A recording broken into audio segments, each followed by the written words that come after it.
জিনিস আপনাদেরকে জানাতে চাই যে জাতীয় নাগরিক পার্টি এনসিপি জনগণের দল হিসেবে, জনগণের পক্ষের শক্তি হিসেবে অভ্যুত্থানকে ধারণ করে বাংলাদেশে যে নতুন রাজনীতি চর্চা করতে চেয়েছে, সেই রাজনীতির ডাকে সাড়া দিয়ে সারা দেশের মানুষের এনসিপির সঙ্গে যুক্ত হয়েছেন।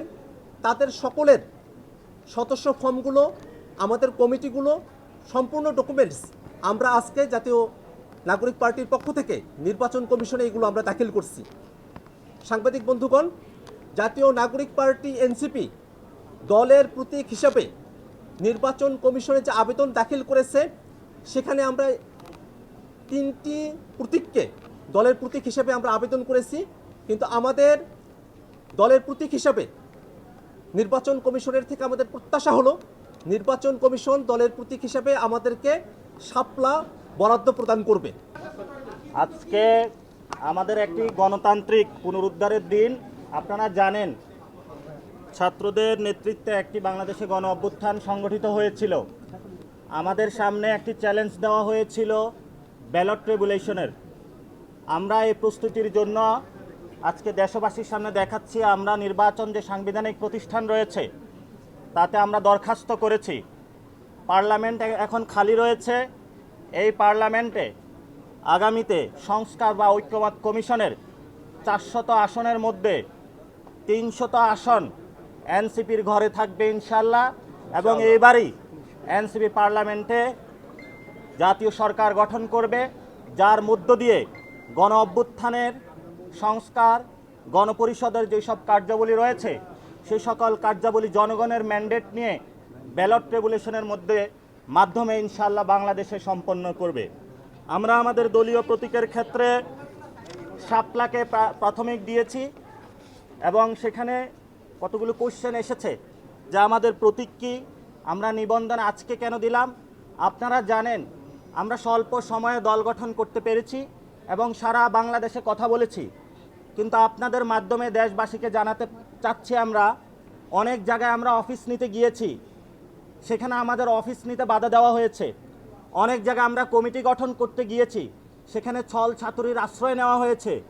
বিভিন্ন দল তাদের দলীয় এজেন্ট বিভিন্নভাবে আমাদের মধ্যে ঢুকিয়ে তারপরে তাদেরকে আবার এই পদত্যাগ করিয়েছে। এই হলো বাংলাদেশের রাজনৈতিক কালচার। আমরা সকল প্রতিকূলতা, সকল চ্যালেঞ্জকে মানিয়ে আজকে আপনাদের সামনে এখানে উপনীত হয়েছি।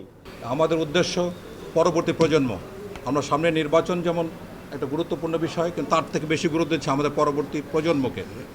গত 54 বছরে বাংলাদেশের রাজনৈতিক যে ধারা আমরা দেখেছি, তাতে বাংলাদেশের রাজনীতিতে কোনো সুষ্ঠু ধারা তৈরি হয়নি। এখানে যে গুরুত্বপূর্ণ বিষয়গুলি, রাজনৈতিক সংস্কার, রাজনৈতিক প্রতিষ্ঠানগুলি গড়ে ওঠার কথা ছিল, সেগুলি গড়ে ওঠেনি। সেই জায়গাতে আমরা মনে করি যদি দেশের ভালো মানুষ, সৎ শিক্ষিত দেশপ্রেমিক মানুষ যদি আমরা একত্রিত হই, তাহলে দেশের জন্য নতুন একটা ধারা আমরা তৈরি করতে পারবো ইনশাল্লাহ।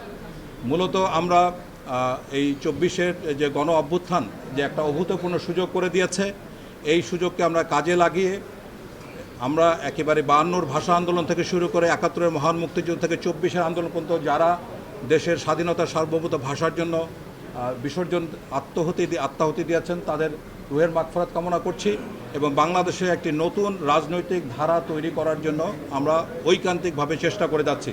রাজনৈতিক দল নিবন্ধন বিধিমালা যেটা, সেই বিধিমালা 2008-এর, যেটা পরে 2012-তে সংশোধিত হয়েছে, সেই বিধিমালায় যেসব শর্তের কথা বলা হয়েছে সেই সকল শর্ত প্রতিপালন করেই আমরা আবেদনপত্র জমা দিয়েছি। এটা নিবন্ধন বিধিমালার মধ্যে কিছু শর্ত আছে যেগুলো প্রতিপালন করা খুব কষ্টকর। নির্বাচন সংস্কার কমিশন এই বিধিমালা সংস্কারের ক্ষেত্রে কিছু কিছু প্রস্তাব রেখেছে এবং এই প্রস্তাবাবলীর সম্পূর্ণ বাস্তবায়ন কিন্তু এখনো হয়নি। কিন্তু তারপরেও আমরা পুরনো যে বর্তমান যে প্রচলিত বিধিমালা আছে সেই বিধিমালা অনুযায়ী আমরা জমা দিয়েছি এবং আমরা আশা করি আমরা রাজনৈতিক দল হিসাবে নির্বাচন কমিশনের নিবন্ধন আমরা পাবো। এটা আমাদের ঐকান্তিক আশা এবং আমাদের এই আশার ভিত্তি হচ্ছে আমরা সকল শর্ত প্রতিপালন করেছি। তারপরেও আমরা বলবো, যদি নির্বাচন সংস্কার কমিশনের প্রস্তাবাবলী বিবেচনায় নিয়ে বিধিমালায় কোনো সংস্কার করা হয়, সেই সংস্কারগুলোর ক্ষেত্রেও কিন্তু আমরা নির্বাচন কমিশনকে সহযোগিতা করতে চাই।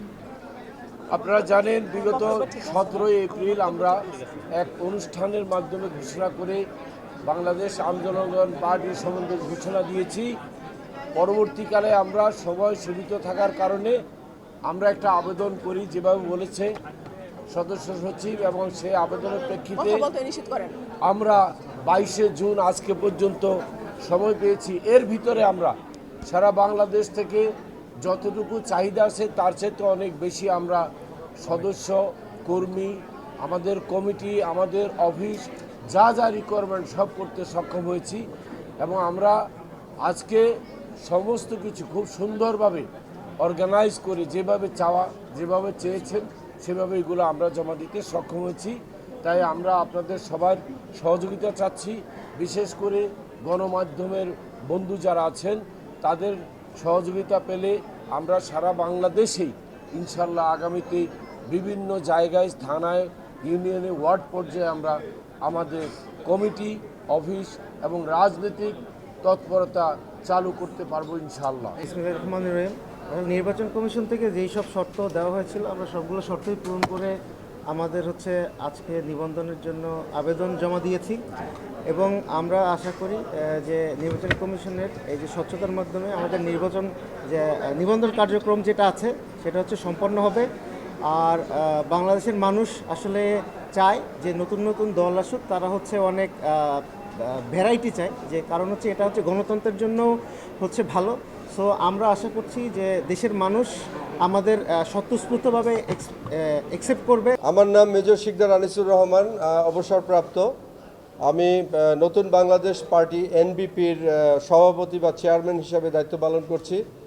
এই দলটি আমরা অর্গানাইজ করেছি, আমাদের সাথে প্রাক্তন বা অবসরপ্রাপ্ত বিভিন্ন বাহিনীর যারা সিনিয়র কর্মকর্তা ওনারা আছেন, সমাজের গণ্যমান্য ব্যক্তিরা আছেন, এবং সকল শ্রেণীর মানুষ রয়েছেন আমাদের সাথে।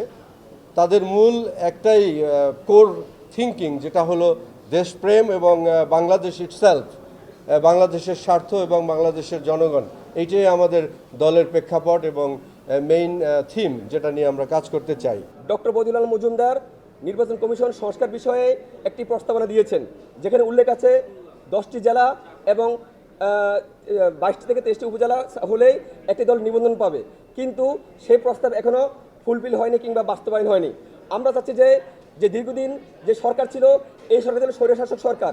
এই সরকার কিন্তু অনেকগুলো দলকে নিয়ে এই দেশে স্বৈরশাসন চালিয়েছে। এতে করে কি হয়েছে, নতুন দলগুলা অনেকগুলো আবেদন করেছে, তারা নিবন্ধন পায়নি। আমাদের কথা যে এই দেশে যাতে করে পুনরায় স্বৈরাচার না হয়, সঠিক গণতন্ত্র হয়, ভোটের অধিকার আদায় হয়, এতে করে নতুন দলগুলোর ক্ষেত্রে শর্ত সহজ করে দিতে হবে, প্রত্যেক দলের ক্ষেত্রে শর্ত সহজ করে দিতে হবে।